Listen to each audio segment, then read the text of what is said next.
Hello guys, welcome back to my YouTube channel. Guys, आपका हमारे channel में स्वागत है। तो गाइज, आज मैं आपके लिए मैथ का मोस्ट इंपोर्टेंट क्वेश्चन लेकर आया हूँ, जो कि अक्सर करके आपके पेपर में देखो विद प्रूफ दिखाऊंगा। देखो, ये एक क्वेश्चन है और ये आपका बोर्ड का एग्जाम है, जो कि आपके बोर्ड के एग्जाम में 2022, 2023 और 2020 तीनों में क्वेश्चन पूछा गया है। ये देखिए, एक सीधा राजमार्ग वाला ये क्वेश्चन मैं आपको फुल एक्सप्लेनेशन के साथ बताने वाला हूँ। और ये देखिए, आपके 4 नंबर का है और 2 से 3 बार ये आपके पेपर में पूछा जा चुका है। ठीक है, तो मैं आपको अपनी इस वीडियो में पूरा क्वेश्चन सॉल्व कराने वाला हूँ, स्टेप बाय स्टेप बताने वाला हूँ कि कैसे आप इसको सॉल्व करोगे। और ये क्वेश्चन आपका मोस्ट इंपॉर्टेंट है। ये आपको क्वेश्चन इंपॉर्टेंट है क्योंकि यही क्वेश्चन कितनी बार आपके पेपर में पूछा गया है। ये देखिए, आपका प्रीवियस पेपर है और इसमें पूछा गया है, और इससे पहले जो पेपर हुए उनमें भी पूछा गया था। तो हम आज इसको सॉल्व करके बताऊंगा कि आप कैसे इसको सॉल्व करोगे और इसकी तैयारी करके जाएं, क्योंकि पेपर में कितनी बार पूछा गया है।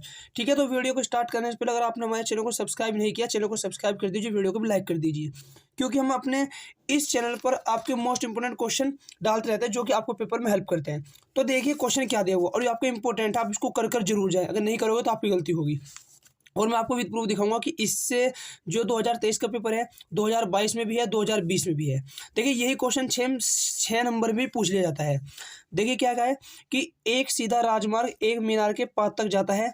मीनार के शिखर पर खड़ा एक आदमी एक कार को 30 डिग्री के अवनमन कोण पर देखता है, जो कि मीनार के पाद की ओर एक समान चाल से जाती है। 6 सेकंड बाद कार का अवनमन कोण 60 हो गया। इस बिंदु से मीनार के पाद तक पहुंचने में कार द्वारा लिया गया समय ज्ञात कीजिए। देखिए, उसने कहा कि एक सीधा राजमार्ग एक मीनार के पाद तक जाता है, यानी क्या है, एक सीधा राजमार्ग। राजमार्ग का मतलब क्या है कि भाई एक कोई भी रास्ता है, ये एक रास्ता है जो कि क्या जाता है, एक मीनार के पाद बिंदु तक जाता है। तो वो पाद बिंदु बोलते हैं जो मीनार का हमारा नीचे का बिंदु होता है। ये हमारी क्या है, ये हमारी मीनार हो गई। ठीक है, पाद बिंदु बोलते हैं जिसको बॉटम होता है। एक आदमी यहाँ पर खड़ा हुआ है और वह क्या हुआ, यहाँ पर से कोई कार जा रही है, इसको देखता है। कितने डिग्री के कोण पर? वो इसको 30 डिग्री के कोण पर देखता है। किसने क्या देखा? यहाँ पर एक कार को देखा, जो कितने डिग्री के कोण पर देखा? 30 डिग्री के कोण पर देखा। और फिर क्या कहा गया क्वेश्चन में? अवनमन कोण पर देखता है, जो कि मीनार के पाद की ओर एक समान चाल से जाती है, और 6 सेकंड बाद कार का अवनमन कोण 60 हो जाता है।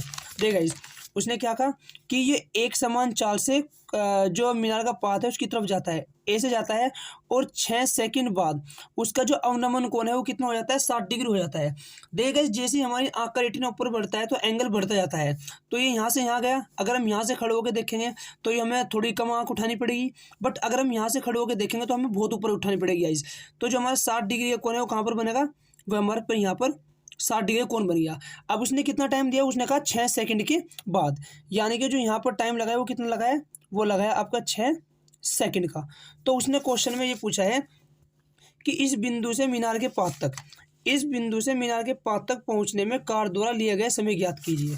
यानी कि हमारे से पूछा है कि इस बिंदु से मीनार के पाद तक, यानी कि यहाँ तक पहुंचने में कितना समय लिया गया। हमने मान लिया कितना समय लिया गया? एक्स समय लिया गया। तो हमें एक्स की वैल्यू फाइंड करनी है। अब हमें मीनार की ऊंचाई तो पता नहीं क्या है, तो हम मीनार की ऊंचाई को क्या मान लें? हम मान लें मीनार की ऊंचाई को एच मान लिया हमने।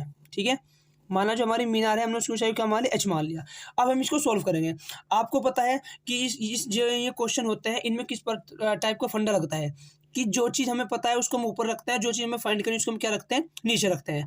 और सबसे पहले जो ट्राइंगल होता है हम उसी में क्या करते हैं? इसको लगाते हैं। तो सबसे पहले अप्लाई हम कौन से वाले ट्राइंगल में? इस वाले में करेंगे, और फिर जो हमारा ये पूरा होगा फिर दोबारा में इसमें पूरे में अप्लाई करेंगे। सबसे पहले हम इनका नाम रख देंगे ए, बी, ये सी, और ये हमारा क्या हो गया? डी। तो सबसे पहले हम सॉल्यूशन में क्या लिखेंगे? हमें मीनार की ऊंचाई नहीं पता, तो सॉल्यूशन में लिखेंगे हम कि माना मीनार की ऊंचाई, माना मीनार की ऊंचाई एच है। हमने मीनार की ऊंचाई क्या मान ली? एच मान ली। अब देखिए, सबसे पहले हम कौन से वाले त्रिभुज में? सबसे पहले हम ट्राइंगल ए सी बी में करेंगे। किसमें? त्रिभुज ए बी सी में। देखिए, हमें कुछ नहीं दिया, खबर हमारा जो एंगल है थीटा हमारा कितने डिग्री है? 60 डिग्री है। ठीक है, अब इसमें क्या होता है, जो चीज़ हमें पता है उसको हम ऊपर रखते हैं, और जो चीज़ हमें फाइंड करनी है उसको हम नीचे रखते हैं। देखिए, ये तो हमें फाइंड ही करना है, तो हम क्या करें? हम एच को ऊपर रख रहे हैं और उसको क्या रख लेंगे? नीचे। यानी कि जो हमारा ए बी है, ए बी ऊपर, और जो हमारा बी सी है वो हमारा बी सी नीचे। ठीक है, और हमें एक चीज़ पता है कि लाला अशरफी, लाल और क्या होता है के अग्रवाल। देखिए हमने सबसे पहले ऊपर क्या रखा है लंब, तो लंब ये हो गया हमारा, और नीचे हमने रखा है आधार। तो जो लंब बटे आधार होता है वो हमारा क्या होता है, लंब बटे आधार होता है हमारा टेन थीटा। तो इक्वल में कितना हो जाएगा हमारा टेन थीटा। ठीक है, अब ए बी कितना है हमारा, ए बी हमारा है एच, और जो हमारा बी सी है, बी सी हमारा है एक्स, और इक्वल में टेन, और आपको पता है एंगल हमारा कितना है 60 डिग्री। तो एच अपॉन एक्स इक्वल में टेन 60 का हमारा कितना होता है √3। तो हम इसको उधर ले जाएंगे, हमारा एच बराबर आ जाएगा √3x। ये हमारा क्या निकल के आया, ये हमारा एच निकल के आ गया, जिसको हम क्या मान लेंगे समीकरण 1 मान लेंगे। अब सेम जैसे हमने इस वाले ट्रायंगल में लगाया, अब हम इस पूरे वाले ट्रायंगल में लगाएंगे। क्यों, क्योंकि हमें अभी एक्स का मान नहीं मिला, हमें एक्स का मान फाइंड करना है, क्योंकि उसने कहा है कि यहाँ पर जाने में कितना टाइम इसका लगा हुआ है। अब देखिए यहाँ पर हमने एच का मान निकाला, और यहीं पर हम ए से भी और करके एक्स का मान भी ऐसे निकाल सकते हैं। हम एक्स को इधर ले आओ, इसको इधर ले आओ, तो एक्स बराबर कैसे हो सकता है हमारा एच अपॉन √3। जिस चीज़ की हमें नीड होगी हम उस चीज़ क्या करेंगे यूज़ कर लेंगे। ठीक है, अब हम अगेन कौन से वाले त्रिभुज में, अब हम त्रिभुज ए डी बी में लगाएंगे। त्रिभुज ए डी बी में क्या दिया हुआ है, जो हमारा एंगल है वो हमारा कितना है 30 डिग्री है। ठीक है, और जो हमारा डी सी है वो कितना है हमारा, और जो हमारा डी सी है वो हमारा है 6। ठीक है, हम इस डिस्टेंस को 6 सेकंड को हम डिस्टेंस मान लेते हैं। ठीक है, तो अब क्या करेंगे, आपको जैसे पता है जो चीज़ हमें पता है उसको ऊपर, और जो चीज़ हमें फाइंड करनी है उसको क्या रखते हैं नीचे। अब देखिए इसमें ना तो हमें ये पता ना हमें ये पता, पर इसमें हमें ये तो पता है, तो मैं ये वाली साइड तो नीचे रख लूँगा, ऊपर रख लूँगा, और ये वाली साइड कहाँ रखूँगा नीचे रखूँगा। तो ये वाली साइड हमारी कौन सी है बी डी, तो हम बी डी को कहाँ रखेंगे ऊपर, और ये हमें नहीं पता, तो जो हमारी ए बी है उसको हम कहाँ रखेंगे, ए बी को हम रख लेंगे नीचे। ठीक है, इक्वल एंगल देखेंगे, देखिए हमने आधार ऊपर रखा और लंब नीचे रखा, और आधार बटे लंब हमारा क्या होता है नीचे ऊपर की साइड में कोट थीटा। तो इक्वल हम इसको क्या मान लेंगे कोट थीटा। तो जो हमारा बी डी है, बी डी कितना, देखिए जो हमारा बी डी है वो दो पार्ट में डिवाइड है, b c plus c d. तो इसको हम लिख लेंगे b c plus c d upon, ठीक है, क्योंकि ये दो पार्ट में डिवाइड था। और जो हमारा ए बी है, जो हमारा ए बी है, ए बी क्या दिया हुआ है, ए बी हमारा एच है, तो ये हमारा हो जाएगा एच इक्वल कोट एंगल कितना था हमारा 30 डिग्री। अब देखिए जो बी सी है, बी सी तो हमारा एक्स है, और जो हमारा सी डी है वो हमारा कितना है 6 है।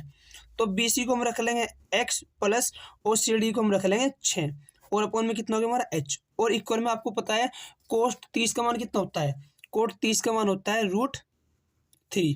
ठीक है, अब हम देख क्या करेंगे, हम यहाँ पर से देखिए गाइस हमें x का मान फाइंड करना है, तो हमने यहाँ पर h का मान निकाला था, तो हम h का मान क्या करेंगे उठा के इसमें रख देंगे, किससे समीकरण 1 से। तो समीकरण 1 से हम क्या करेंगे, इसमें हम h का मान रख देंगे।